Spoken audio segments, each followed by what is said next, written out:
मेरे प्यारे भाई और बहनों, आप बहुत बार ऐसे जनों के पास गए होंगे जो आपकी हाथों की लकीरों को या माथे की लकीरों को देखते होंगे और उन्हें देखकर वो आने वाले जो आपका भविष्य है उसके बारे में बात करते होंगे। क्या वो बातें कभी पूरी हुई?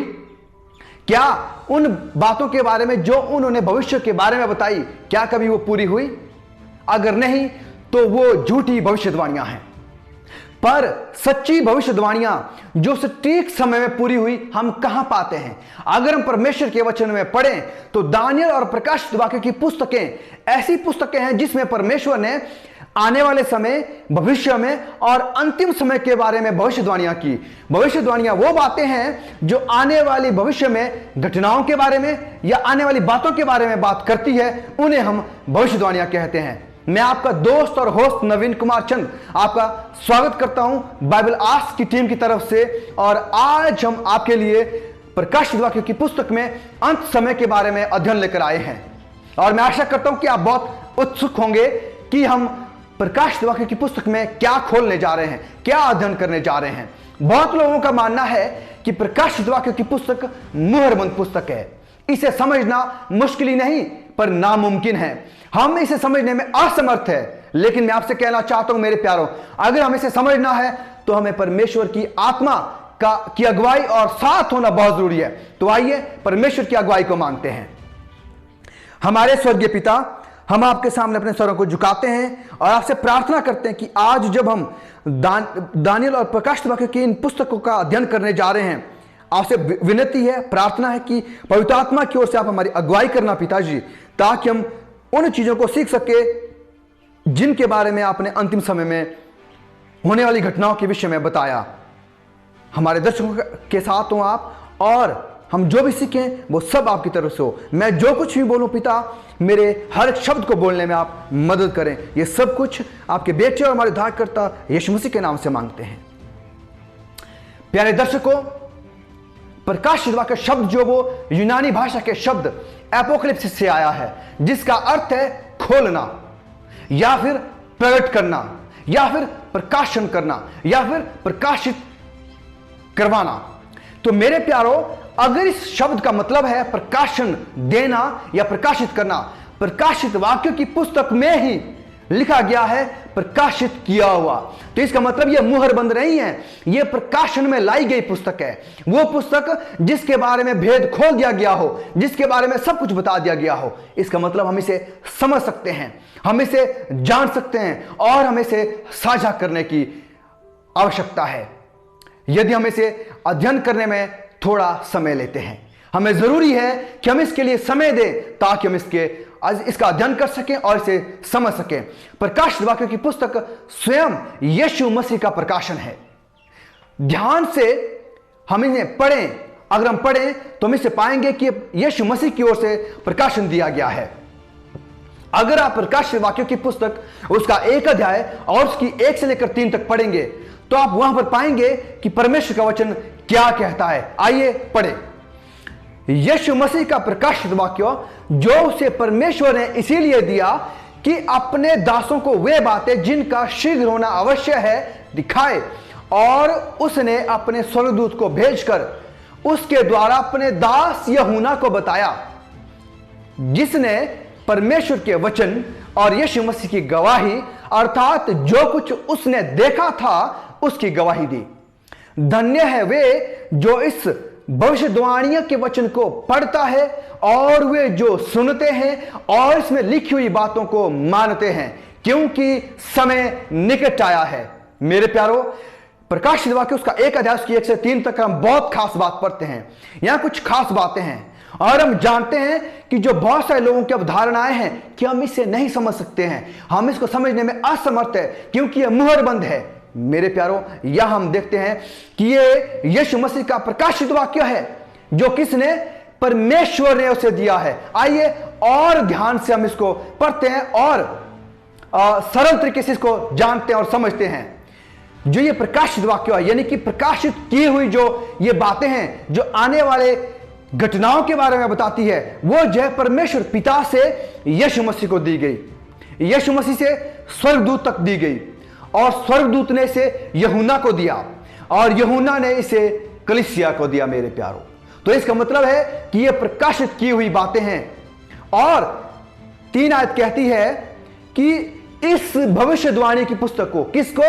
जो दानियल और प्रकाशित वाक्यों में हम भविष्यवाणियों की बातें पढ़ते हैं, तो साफ लिखा गया है जो इस भविष्यवाणी की पुस्तक को पढ़ता है, पहली बात पढ़ता है। बहुत सारे लोग बोलेंगे कि हमें तो पढ़ना नहीं आता है, तो उनके लिए भी बात कही गई है। लिखा है जो सुनता है, आप इस वक्त सुन सकते हैं, तो जो पढ़ता है और सुनता है, और जो पढ़ते और सुनते हैं और साथ में क्या करते हैं, उसको मानते हैं, वो क्या है? आशीषित हैं, वो धन्य हैं। तो मेरे प्यारों, ये साफ हो गया यहां पर। जो कहते हैं कि हम इसको समझ नहीं सकते, या हम समझने में असमर्थ हैं, या ये नामुमकिन है, उनकी यह अवधारणा गलत है मेरे प्यारों। क्यों? क्योंकि साफ लिखा गया है कि धन्य है वे लोग जो इस भविष्यवाणी की पुस्तक को पढ़ते हैं, सुनते हैं और इसके अनुसार चलते हैं या मानते हैं। क्यों? क्योंकि समय निकट आया है। इसमें आखिर समय यानी कि अंतिम समय के बारे में बात की गई है। मेरे प्यारों, आगे चलते हैं। हम कैसे जाने कि ये जो है प्रकाशित की हुई पुस्तक है? अगर आप दानियल की पुस्तक में पढ़ें, दानियल उसका 12 अध्याय की 4 आयत में यहां लिखा गया है, परंतु हे दानियल, तू इस पुस्तक को मुहर कर, इन वचनों को अंत समय के लिए बंद कर दे। क्या लिखा? कि मुहर बंद करके अंत समय के लिए रख। और बहुत लोग पूछताछ और ढूंढ ढांड करेंगे, और इससे क्या हो जाएगा? ज्ञान भी बढ़ जाएगा। मेरे प्यारों, दानियल से कहा गया कि इसको मुहर बंद करके क्या कर दे? आखिर समय के लिए बंद कर, आखिर समय के लिए रख। लेकिन प्रकाशित वाक्यों की पुस्तक क्या कहती है? आइए पढ़ते हैं। फिर उसने मुझसे कहा, इस पुस्तक की भविष्यवाणी की बातों को बंद मत कर। क्या लिखा हुआ है? फिर से पढ़ना चाहूंगा। फिर उसने मुझसे कहा, इस पुस्तक की भविष्यवाणी की बातों को बंद मत कर, क्योंकि समय निकट है। दानियल जिसने यीशु मसीह से लगभग 500 साल पहले उन बातों को लिखा, उसको बंद करने के लिए कहा गया, क्योंकि उस समय अंत समय निकट नहीं आया था। लेकिन यूहन्ना ने जब पतमस टापू पर इस पुस्तक को 98 एडी में लिखा, 98 ईस्वी में लिखा, जो यीशु मसीह से लगभग यीशु मसीह के जन्म से 98 साल बाद जब उसने इस पुस्तक को लिखा, तो उसको क्या कहा गया? कि इसको बंद मत कर। क्यों? क्योंकि समय निकट है। तो मेरे प्यारों, ये बंद की हुई पुस्तक नहीं है। तो यह मैं सोचता हूं कि यह बात साफ हो गई कि हम इसे पढ़ सकते हैं, अध्ययन कर सकते हैं और इसे समझ भी सकते हैं। पर बात यह है कि हम इन भविष्यवाणी की पुस्तकों को कैसे समझे, क्यों माने, क्यों इन पर भरोसा करें, क्यों इन पर विश्वास करें, कहां से ये आई है, किसने इन्हें दिया है? आइए जानते हैं। पहला पत्रस उसका 2 अध्याय उसकी 20 और 21 में जब हम पढ़ते हैं, पहला पत्रस उसका 2 अध्याय उसकी 20 और 21 में जब पढ़ते हैं, पर पहले यह जान लो कि पवित्र शास्त्र की कोई भी भविष्यवाणी किसी के अपने ही विचारधारा के आधार पर पूर्ण नहीं होती है। तो क्योंकि कोई भी भविष्यवाणी मनुष्य की इच्छा से नहीं, पर भक्त जन पवित्र आत्मा के द्वारा उभारे जाकर परमेश्वर की ओर से बोलते थे। तो जो भविष्यवाणियां, जो बातें आप तक और मुझ तक पहुंची है, वो किसकी तरफ से है? वो परमेश्वर की तरफ से है, जिसके आत्मा ने उन लोगों को उभारा जो परमेश्वर की सेवा में थे। तो मेरे प्यारों, ये बातें साफ है कि अंतिम समय की घटनाएं जो आप तक और मुझ तक पहुंची है, वो परमेश्वर की तरफ से है। जो भविष्यवाणियां आप तक और मुझ को बताई गई है, वो परमेश्वर ने अपने दास यूहन्ना तक पहुंचाई, और यूहन्ना ने जो एशिया माइनर की जो कलीसियाएं थी उन तक पहुंचाया। प्रकाशित वाक्य की पुस्तक में अध्ययन करने के लिए बहुत सारे विषय हैं, जिसके बारे में आपने शायद ही कभी सुना होगा। क्या आपने कभी सुना है उन विषयों के बारे में? अगर नहीं, तो मेरे प्यारों, हम इनके बारे में अध्ययन करने जा रहे हैं आने वाले वीडियो में।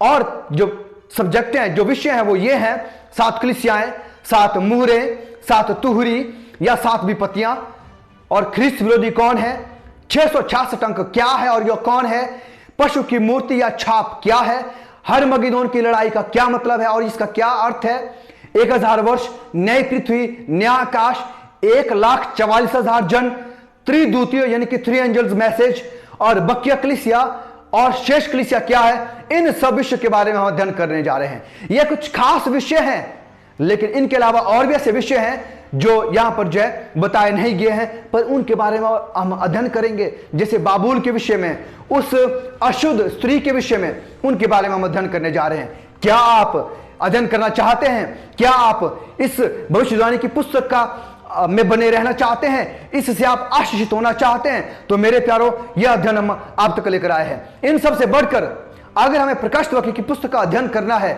और अच्छी तरह समझना है, तो हमें कुछ कुंजियों का इस्तेमाल करना होगा। और ये कुंजियां क्या है?